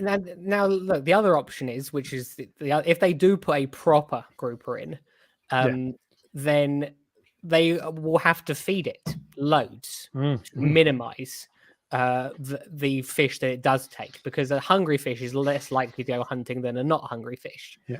But on top of that, they're also trying to keep SPS and Acropora. So they're trying to put loads and loads of food in. Now, we don't know. We could look like idiots in a week's time or whenever they tell you like what's actually going on. But they try to put loads and loads of nutrients in with very corals that like delicate low nutrients. Corals like like low nutrients. Yeah. So it'll be interesting to see what they do. So far, I find that tank far more interesting than the other tank than the predator tank. I think they just did that because some people only have predator tanks. Maybe I think they're both interesting because they're a bit different. Yeah, but this is like 52 weeks of reefing for me is about the stuff that we're all like. They're very niche choices. Less than 1% of people will have a tank like that, fish only tank, basically. So I want them to get into the more mainstream stuff. I was hoping if they're going to do these tanks, I would have liked them to introduce that at like tank number 10 or whatever, and start with the regular run of the mill stuff. But I don't know. That it feels like a bad idea, but let's see what they do, because maybe they've got. Obviously, they're not stupid, are they? They're not just going to whack in a Chromis eating like an obligate chromicivore. Yeah, well, that's what I thought, because they won't want to say literally everyone who's seen that video will think that grouper is going to eat that Chromis or fail, those yeah. Chromis. Yeah. There is no one that knows what a grouper is that doesn't think that. So they would have thought this. They won't want to look bad. They don't want at the end of the year to go, oh, by the way, that grouper is now well Killed them all. fat. Yeah. They don't want to fail at this. So they must have put some sort of thought into it. And that's why I think that comet grouper is a viable option. Small mouth, yeah. Yeah. They did. I mean, to be fair, the cave they made for the grouper looks like it's going to be massive because they made like a cave, didn't they? Yeah. So it looks like it's going to be a massive one. But it's a little bit frustrating because I don't know when we're next going to get an update on this tank. I know. The other thing with that, this is really bold what they're doing because I don't think that they weren't set up. You could see it. Yeah. So it's like you're doing this brave thing that no one really does. And yeah, okay, it might work like their clown harem tank did, but also it's a very challenging. So there's every chance. Now, even if you do everything that you should do, it's every chance it will fail. So it's quite brave of them to build up and go, hey, we're going to do this. It's going to be awesome. Yeah. If you put a lion in with a load of sheep, it doesn't matter how fed the lion is. Eventually, it's going to take one. Exactly. And if you put little sheep huts so they can go and hide, and the lion can't fit in there. Wait till the sheep comes out. Yeah. And that's the thing, because you'll put food in for the Chromis, they'll all come out, and the group will be like, yoink. But anyway, I don't know. I agree. A shoal of Chromis looks really cool, but I don't like Chromis because they pick each other off anyway, and I don't know if that's going to be different in their tank. Maybe they make the environment. They'll stick together. They'll be like, let's not fight each other. Gotcha. Come on, guys. There's a much bigger bully to worry about. Yeah, I don't. That was an odd choice for me. Of all the tanks that they could have done, that is an odd choice. Especially when I kept on pestering them. I kept every time they posted a video asking what tank they should do. Yeah. I said budget tank, second-hand tank, or whatever. Yeah, and that for me is much better value to the hobby than this. But ultimately, they're running it, and if it works, it'll be cool. So. See, I find this one more interesting than just if they just set up another SPS tank, because I know they'll succeed at an SPS tank. They're doing something. That's the point. The whole point of season 2, 52 weeks of reefing is they were going to succeed before. So let's see what they've done now and make things even better, and maybe even easier and more replicable. That is the point of it. So I want to see an SPS tank, and I want to see an LPS tank and a mixed reef and all that sort of stuff, because plebs like you and me don't have the knowledge that they do, or newbies need that kind of knowledge. But I just like that they're pushing the boundaries, and the possibility of failure is high. But if they succeed, fair play to them. Yeah, but we realistically think they probably won't succeed. well, look, we might be completely wrong, and I want them. I want to be wrong on this. I really so want do it to work, because it would be cool. Yeah, but due sense of regret, of fear. Next thing from the Prestige Reef Dork Facebook group was a tank. This was from Stephen Gadsby. I just quite like this. So there's a big ass colony. In fact, next I've got a bigger photo of it. Big ass colony of stylo, Milka stylo there. Oh yeah. And so this is a proper mixed reef. Actually, it's got 2 stylo colonies. It's a proper mixed reef though. Looks quite healthy. Looks kind of semi-thriving, I would say. In fact, I would even say thriving. Some nice acros in there. Nice tank. Yeah, it is a nice tank. And the final thing, is the same as the first one. So that is the final thing, which means we have finished with the Prestige Reef Dork Show Facebook page, and we have finished with the member questions. So that means we're on to the Prestige Reef. The news. No. No. News is after that. Prestige Reef Fish of the Week is first. Okay. The fish of the week I've gone for is I've gone for a blue throat triggerfish this week. And the reason I've gone for a blue throat triggerfish is because they are reef safe. They are one of the reef safest triggerfish. There are a couple of other triggers. One of them's quite expensive. Begins with S. I can't remember that. I'm not going to try and pronounce the name of it, which is reef safe. And there's a couple of others which are semi-reef safe, but this one is reef safe. And they add a really, really interesting, they're not overly colorful, but they have a really interesting swimming motion where their fins move and they sort of just glide forward. So they add quite an interesting look to the tank.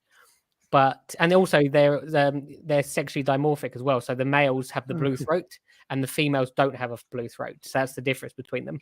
Is this the one you were thinking of? Sargassum? Yeah, that is the one. That's the one that's more expensive. Okay. So I'm this, pretty sure. I think someone posted on the Facebook page this week. Someone posted a photo of their blue throat triggerfish. It looked a lot like this. It was a photo under blue lights. So it was hard to see, but I think it was one of these. Do they get big? They must do. They're one of the smaller triggerfish, but they do have the ability to get big. I quite like that. Yeah, as I said, they're very interesting fish. They do look a little bit odd compared to some of the other fish in the tank. But yeah, they just.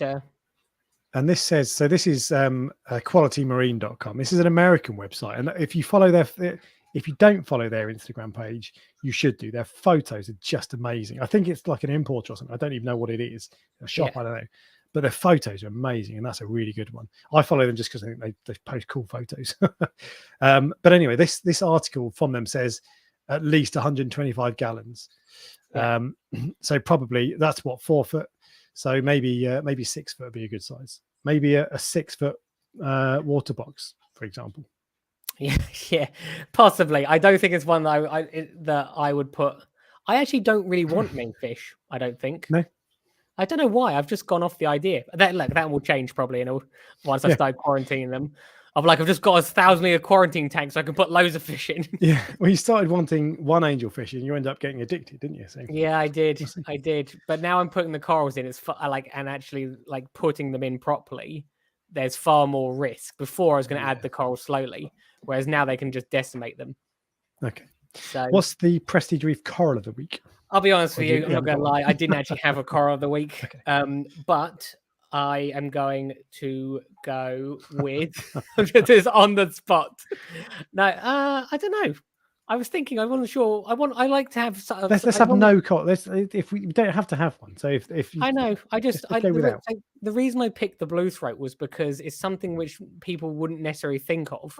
They are an interesting fish. They add they add a noticeable effect to the tank when you put one in. So I don't just want to go, oh yeah, just I don't know, Raja Rampage coral, because it's not you see what I mean. Although Marina the other day when we were getting the starfish out, she went, "What is this coral?" And I was like, "Oh, that's the Raja Rampage. Alex loves it." She went, "This is amazing." I was like, "Yeah, it is. It's so nice." She went, "Look at the greens and the golds and I was like, "No." Yeah, no. She's right. Before she was impressed by toadstools. All right. Yeah. Okay. So her taste is progressing though. It is getting. She'll be on give it another couple of weeks. She'll be on to acros. She likes Gonioporus and she likes torch corals and she likes. She originally liked toadstool, but then said she didn't like them anymore yesterday. So yeah, I really like Gonnies. I bought a nice Gonnie yesterday, green and purple. Yeah, love them. All right, so no Prestige Reef Coral of the Week, but we will move on then. And that means that this time we really are on the news.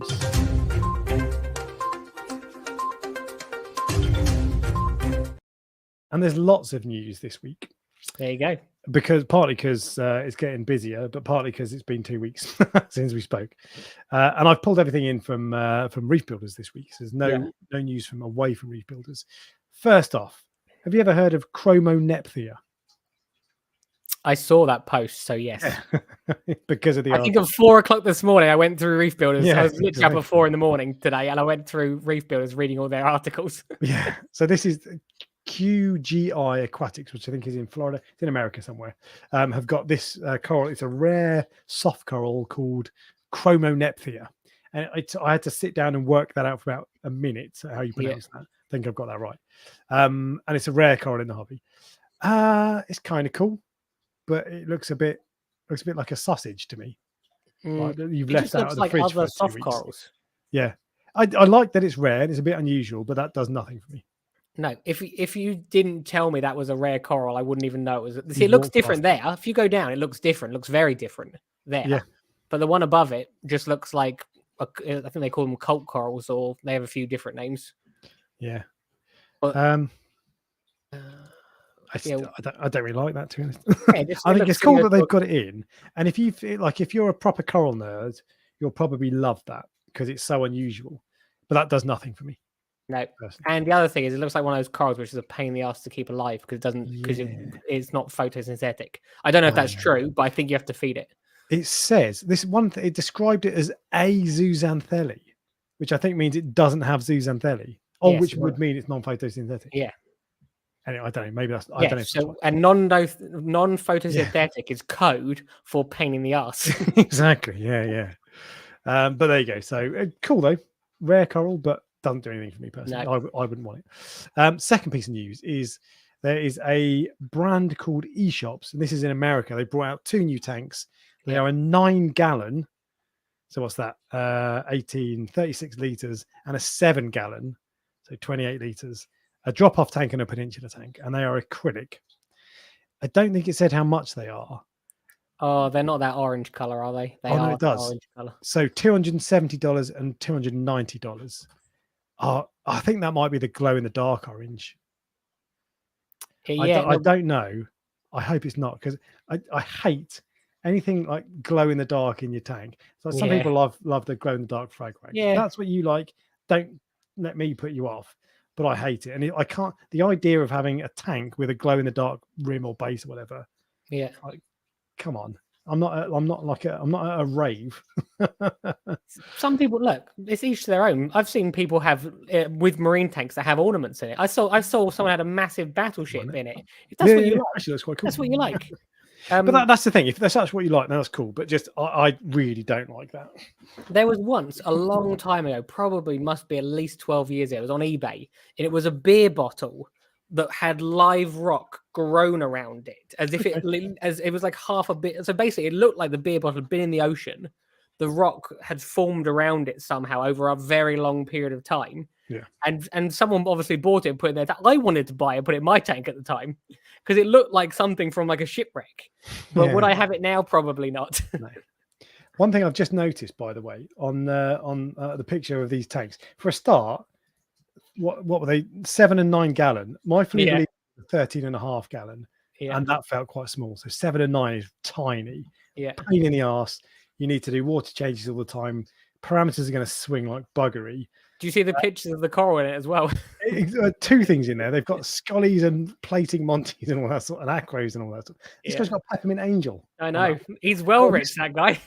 On this one, in with the scully, and on this one, he's got a bicolor angel. No, and I think that's a joculate. You know, one of the expensive. Oh, you're right. Yeah. Okay. Either way, an angelfish and a clownfish, and it's just a marketing. So that's not what it's. You know, they're not saying you should keep those in there, but they do nothing. Tanks that small. I mean, I'm preaching to the choir here, because tanks that you don't like nano tanks anyway, but 7 gallons. Bearing in mind, it won't actually be 7 gallons. The swimming space will be 5 gallons or something. Yeah, that's tiny, and they're pain. You've got to do water changes all the time. Don't like them. But no. There you go, new option. So that is one thing. Next thing was this was. Oh, I quite like this. I don't actually. I don't know how I feel about this. This is a new branching rock. This is in America only, I think. Yeah. Premium Aquatics have added Tonga Branch Morocca Reef Rock to the range. Yeah. At first glance, I saw this and I thought they look really cool. And then I paused and I was like, well, 2 things. Firstly, if your tank was made of only that, you're not getting hidey spaces for your fish. Yeah. Secondly, more to the point, how do you attach these? Because it doesn't have it's just like a circular end, basically. So you'd have to putty it and super glue it, do that super glue sand mix or something. That looks like a really difficult rock to make. Doesn't look like there's a lot of space for coral, because even things like acropora, like plating acropora, they still have a base attached to the an encrusted piece attached to the rock.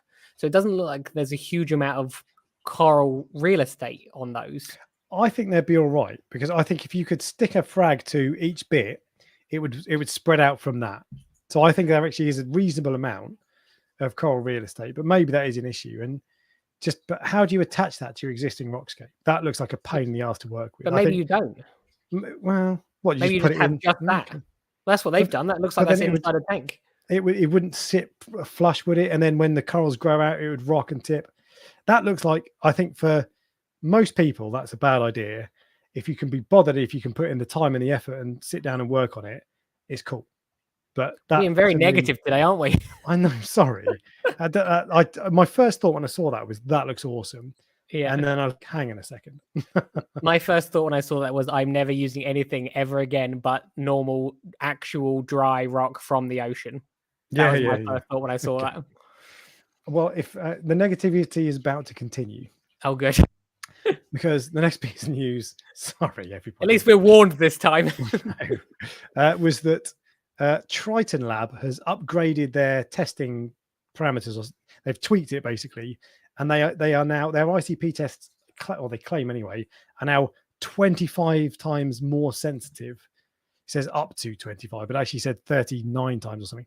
Anyway, vastly more sensitive. So they've added a few parameters, so that it now also will test for fluoride, chloride, and salinity with no extra cost, which is a good thing.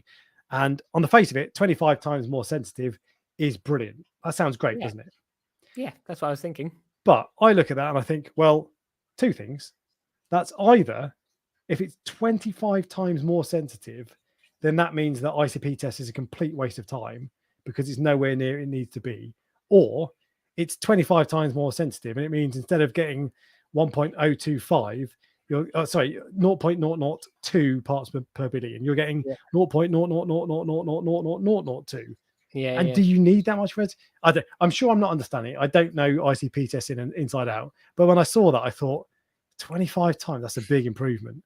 If it's the same price as the existing ones, and it tests more parameters than the existing ones, as far as I'm concerned, it's a good thing. It's a good thing that they've put. I know what you're saying. You're saying that then if you can be that much better, then the old ones weren't good enough, which may very well be true. I don't know. But if it's an improvement on what it is for the same price, I'm gonna be positive on this one. Balance out. Well, there you go. But I just saw that. I was like, really? That must mean that it does make you wonder. It was awful. It does make you wonder about all of the ICPs. But I think the better way to look at ICP, because I don't think ICP tests are a waste of time, and I've used Triton before. I don't like the way they display their data. It's just not for me. Some people like it, some people don't. I just don't. So that's why I don't use them. But they're fine. There's nothing wrong with them. Actually, they've been doing it the longest. So there's probably an argument that they are the best in inverted commas. Yeah. But for me, ICP test isn't about I want to know the exact number of fluoride or whatever, so I can tweak it and get the correct amount. Yeah. And that kind of reinforces that for me. It's about looking for trends, and it's about looking for toxins and stuff you can do something about. But ICPs are incredibly valuable sometimes. So when you don't know what your problem is, they're incredibly valuable sometimes. Not I don't think you need them every day or every week. Some people do get them done every week. Those people are very rich. Yeah, exactly. Yeah. But David Saxberg gets them done every week, I believe, from Triton. Yeah. Triton, okay. Yeah. I remember when I met Triton and David Saxberg at the same event, and they were talking about it. And every Friday, I think he sends it, and it comes in, and every Friday they get it back the same day or something. They were saying, I don't. That was years ago. It might have changed now, but there's the thing for me, if there's any pollutants in the tank, or the other thing is manganese and molybdenum are the ones. There is a noticeable difference when you add them to your tank with Goniopora. Just as simple as that. So there you go. All right, and just before we come into the last news article, Dan the Fishman says, "Don't Triton make showers," and they do. Triton is a brand of showers, but anyway, the last news article then is warming. Someone's done a study, and it's one particular type of fish. It's one particular type of Chromis, and it's not the blue-green Chromis we get. So this does not necessarily apply to all fish, but maybe there's something in it. And it says, warming oceans impact reef fish, the learning and memory of reef fish. So they found these fish normally live in 28 degrees centigrade, which must be 90 degrees Fahrenheit, something like that. And they raised the temperature to 32 degrees centigrade, which must be 100 Fahrenheit, something like that, whatever. Quite a lot. And they found their cognitive skills were impaired. So it could impact their decision-making, memory, and survival in the wild. And I think it was things like finding their home and looking after their young and that sort of stuff. And it was interesting. But firstly, when it's hot, my brain slows down. So Yeah. when it's really hot, I like My brain's slow as it is. Exactly, yeah. So that would make sense if that applies to all fish. But I think the kind of point of this is global warming and warming oceans is bad for fish, and this is an example of what The thing I've always wondered, and I did try to talk to who's the scientist? Jamie Craggs. Yeah, I tried to talk to him at a show about this once. But if an area is too hot for that fish, surely they can move to a different area. Same as coral. Won't as parts of the ocean get too warm? Aquapora frag walking off. No, like when they spawn, some of those of the larvae, or the polyps or whatever it is, will land in places which used to be too cold for them, which are now warmer for them, so they can survive. So surely there will be a migration to I don't know. That's just something I've thought of. Because it's not like reefs are like very, very specific places. Like they're not like right on the shore. Sometimes they are, but they can be miles and miles offshore as well. There's one in Scotland, so they can't be that specific. Yeah, I would guess that for the most part, when corals spawn, they end up in roughly the same place because currents are generally quite repeatable, I think. But I don't know. I just wondered if we will just start getting coral populations in areas that weren't there before. Ooh, and fish population. Yeah. Maybe you look. It sounds like I'm being stupid, but you see what I mean. Yeah. Well, you do get more and more. You get sharks appearing off the coast of the UK. Yeah. Like sharks that you wouldn't see, like maybe great white even. They've definitely been, not because we get like crappy like dogfish and basking sharks, that sort of stuff. But every now and then you get like a mako shark or something, a thresher shark, and it's like, oh, cool. Yeah. So, and that's probably because the temperature is warmer. Anyway, whatever. Yeah, who knows? But there we go. That concludes the news.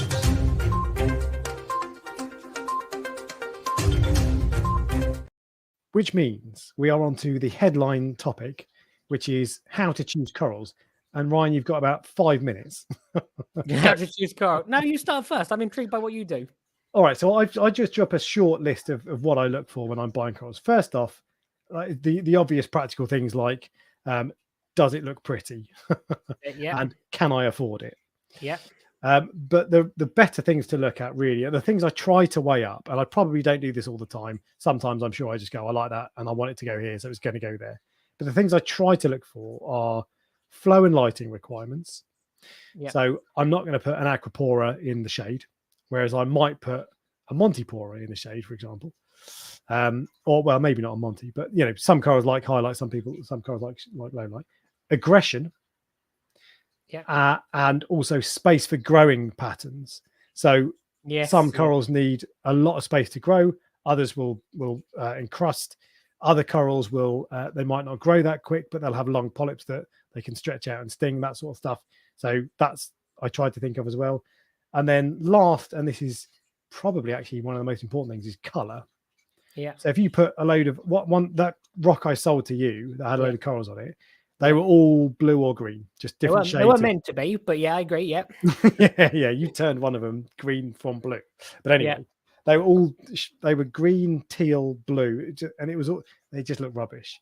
Whereas a block of one color, wasn't it? Yeah, I remember. Exactly, like 5 corals, all more or less the same color. Yeah. Whereas if you get, and you can get like color wheels that there's. In fact, let me bring one up because this is just like in the world of colors. Color wheel will tell you what colors complement each other and what colors look good next to each other, what colors clash, all that sort of stuff. So with this, for example, if it's opposite, this is a color wheel.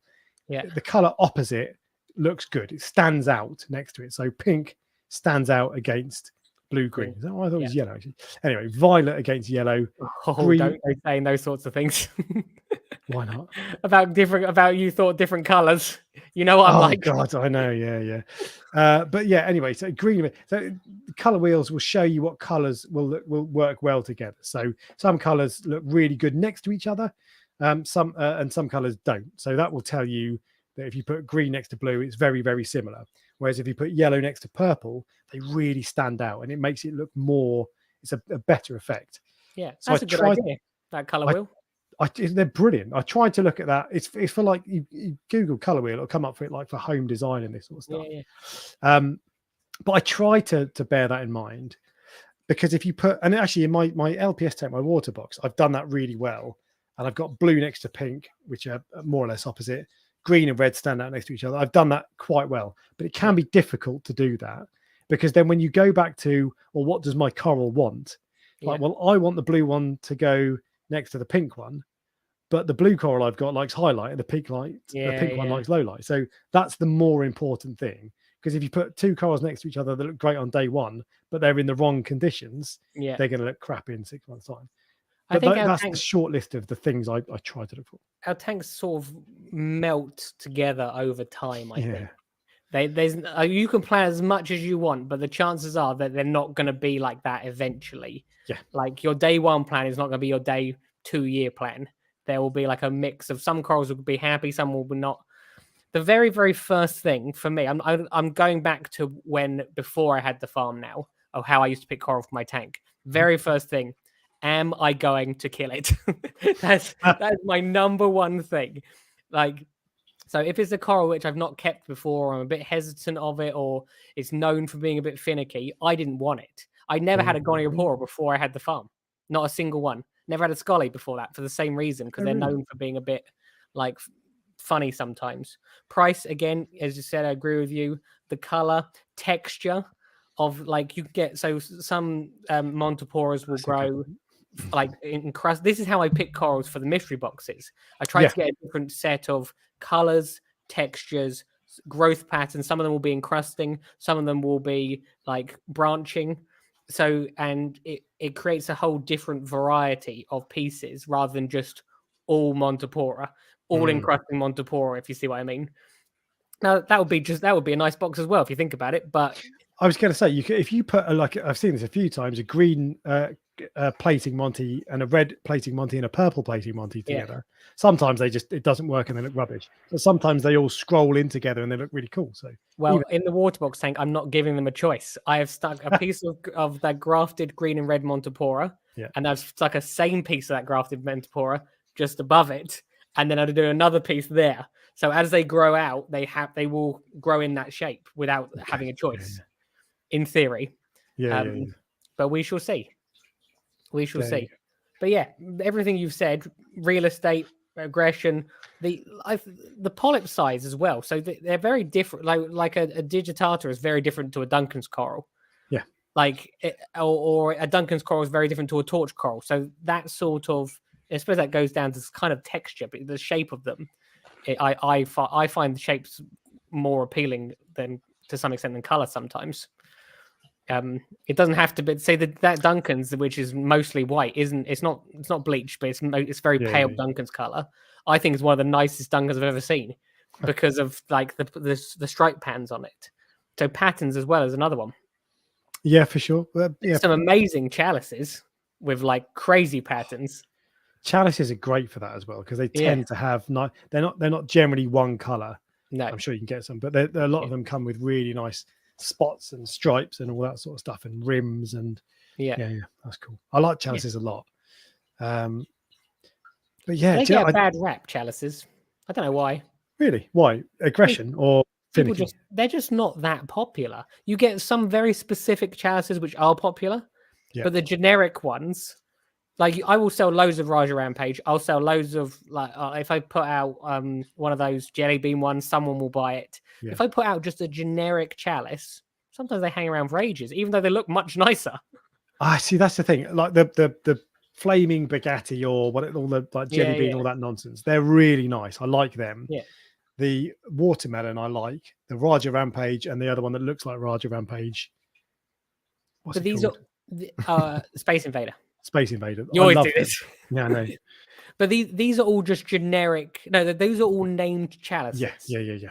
But there are some amazing chalices which are just have no name to them, but people don't want them because they've not got a special name. I was about to say name one, but you can't because it hasn't got a name. Exactly, that's the problem. Yeah. That's the problem. You get some pink ones and red ones, and I've got one which is sort of like a teal blue and a dark blue with a green and an orange center, which is one of my favorite chalices. Yeah. But A this few is of the those went thing. out in the mystery boxes. Sorry. A few of those went out in the mystery boxes because Okay. I think people deserve, like, that's a piece that I go, someone will see that and go, I might not have bought that myself, but it's a nice piece.